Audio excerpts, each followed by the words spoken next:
नमस्कार, आपण पाहता हिरकणी न्यूज. हिरकणी न्यूज प्रत्येक क्षण ताज्या घडामोडी आणि महत्त्वाच्या प्रत्येक बातमीसाठी नेहमी तत्पर. कॉलेज बाहेर रक्तरंजित थरार, विद्यार्थिनीवर कोयत्याने वार करत तरुणाची आत्महत्या, पुणे हादरले. पुण्यामध्ये एकतर्फी प्रेमातून कॉलेज बाहेर रक्तरंजित थरार झाला.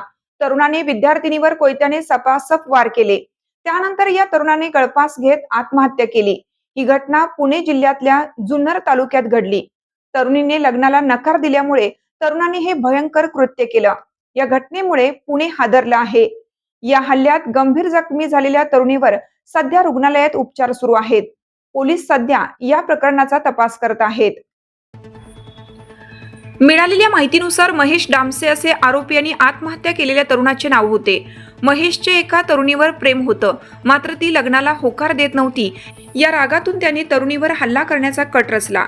ही तरुणी जुन्नर मधील एका वसतिगृहात राहत होती. ती वसतिगृहातून महाविद्यालयात जाण्यासाठी निघाली होती. तेव्हा सरकारी रुग्णालयाच्या मागे महेशने तिला गाठले आणि कोयत्याने तिच्या डोक्यावर, चेहऱ्यावर सपासप वार केले. बुधवारी सकाळी घडलेल्या या धक्कादायक घटनेत तरुणी गंभीर जखमी झाली. त्यानंतर तिला रुग्णालयात दाखल करण्यात आलं. तरुणीवर हल्ला केल्यानंतर आरोपी महेश घटनास्थळावरून फरार झाला होता. जुन्नर पोलिसांनी महेश विरोधात गुन्हा दाखल करत त्याचा शोध सुरू केला होता.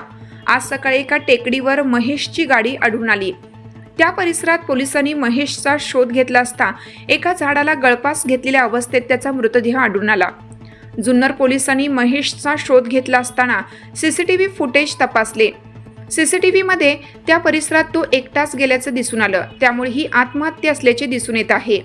एकतर्फी प्रेमातून घडलेल्या या घटनेनं जुन्नर तालुका हादरून गेला आहे. या घटनेचा तपास सध्या पोलिसांकडून सुरू आहे. या घटनेनंतर निवासी वसतिगृहात राहणाऱ्या विद्यार्थिनींच्या सुरक्षेचा प्रश्न पुन्हा ऐरणीवर आला आहे.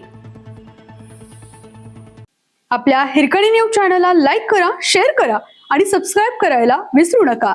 आणि रहा अपडेट.